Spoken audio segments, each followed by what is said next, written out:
So, from A Course in Miracles, I have this sentence for us to consider.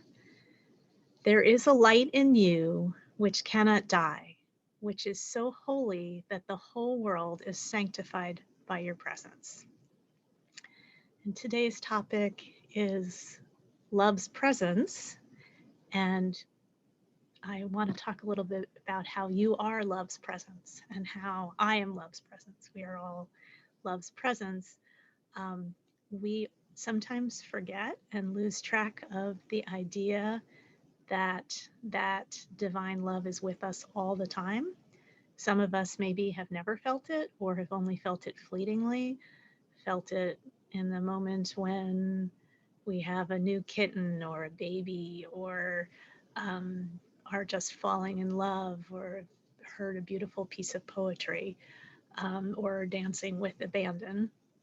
But love is with us all the time, and we're all capable of love. That's something that I consider to be one of the greatest gifts of humans, that we can feel love and extend love, and that love is not a stationary thing. As we were kind of considering earlier, love is something that flows through us. Love comes from our heart. Love flows into us. It's like breathing. It's like the ocean and the tides. We allow the love to come in and flow out, ebb and flow. Sometimes we feel more love, sometimes we feel less love, but it's all the process of being in the space of love. And we are able to really experience that love when we can get out of the way of our fear, because the fear is what blocks our love. Or if we try to hold on to the love in some way, that blocks our ability to love. And that can look like not getting rid of our stuff when we don't need it anymore. That's a holding on to and getting ourselves stuck. It can be about staying in a relationship that's over or that's no longer feeding us. It can be in a place of holding on to old ideas that no longer serve us, or using fear as our main motivator, which is very tempting because our brains, the oldest part of our brain is set up to do that. It's set up to protect us from anything that might be scary or, dangerous. Things like, the saber-toothed tiger that's hiding behind a bush. Now, I don't know about you, but I don't have any saber-toothed tigers in my neighborhood, or actually even, any scary animals. Probably the most scary animal I have is something like a car or a bus that I might, inadvertently step in front of. And I have learned over time that I look both ways before I cross the street. So I don't really even need to be afraid of, the street or cars or something like that, the way a toddler might be taught to be. I remember when my son was little, we went camping a lot, and I would say, fire, hot, don't touch. But, now he doesn't have to have that kind of idea because he's, a grown person, and he understands that fire is a tool. It is hot, but it's not bad, right? So I think we a lot of times get attached to these ideas that get us stuck, and as we grow, we realize there really is nothing to be afraid of. Sometimes we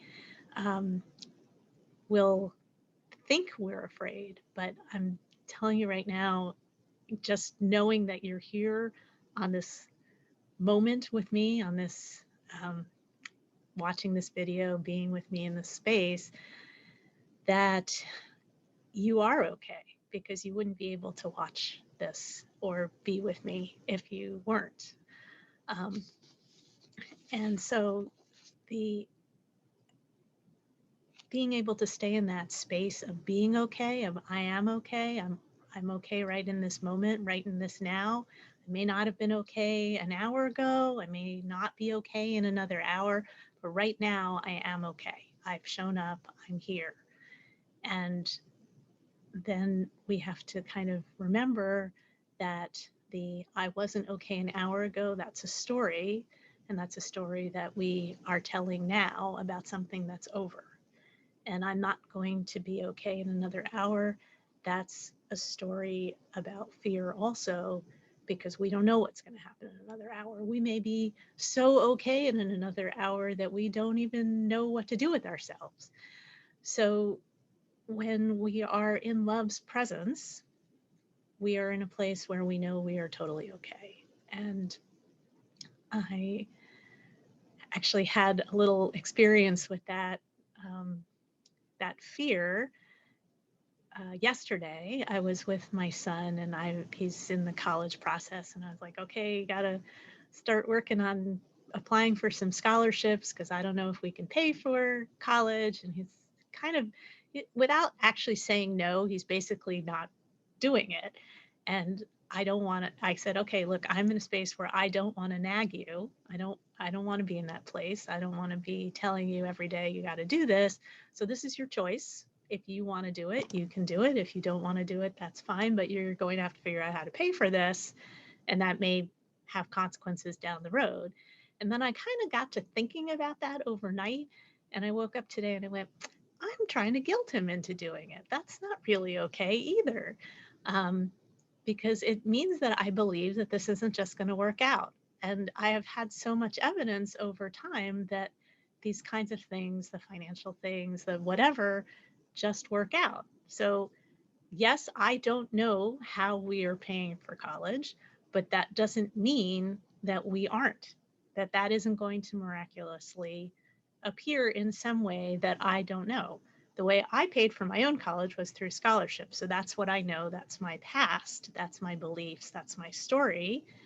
But that doesn't mean that that's what's going to work for him, or that doesn't mean that there isn't something even better in the future. So if I can just stay in this presence, which some people might call magical thinking, but I know that I kind of made this decision back in March that I was kind of living on the salary of God, and that things were just going to come to me easily. And so far, that has been happening. So I have no reason to expect that that isn't going to continue.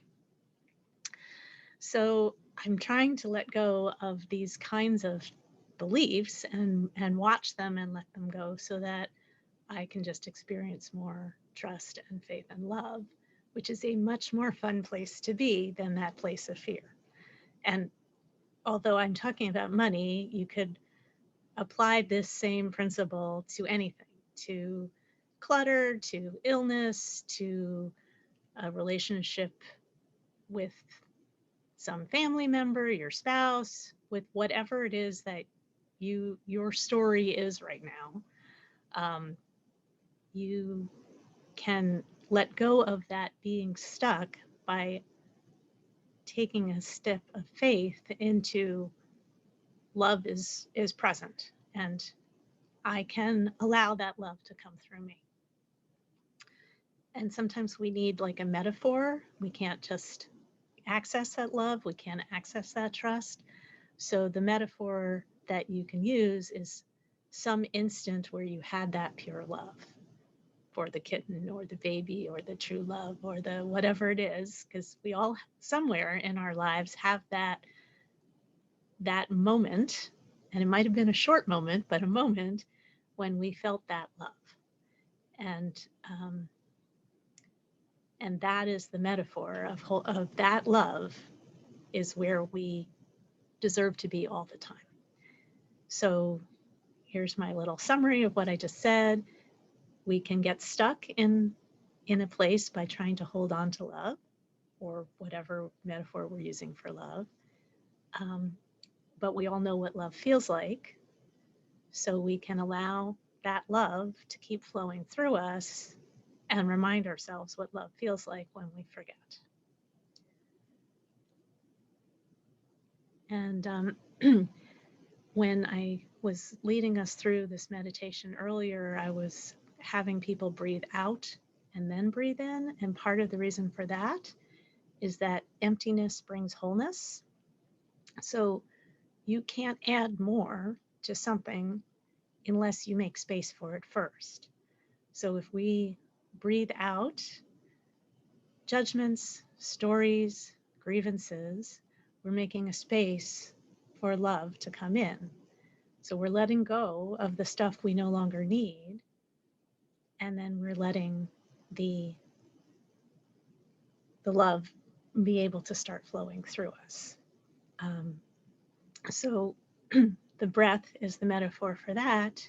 If you already have so much breath in your body that you're holding your breath, you can't breathe in anymore. But when you let the breath go and fully exhale, then you can breathe in more. And you will get to a point when you stop breathing out the grievances and the stories where you're both breathing in love and breathing out love. And when you start trying to work on this thing where anytime you start feeling fear or anger or sorrow or judgment, it's okay to feel those things. And I'm not telling you not to feel them, but we have a choice about how we talk about them. And we can choose to talk about them in a different way and to not hold on to the things that we no longer need. So I'm going to stop here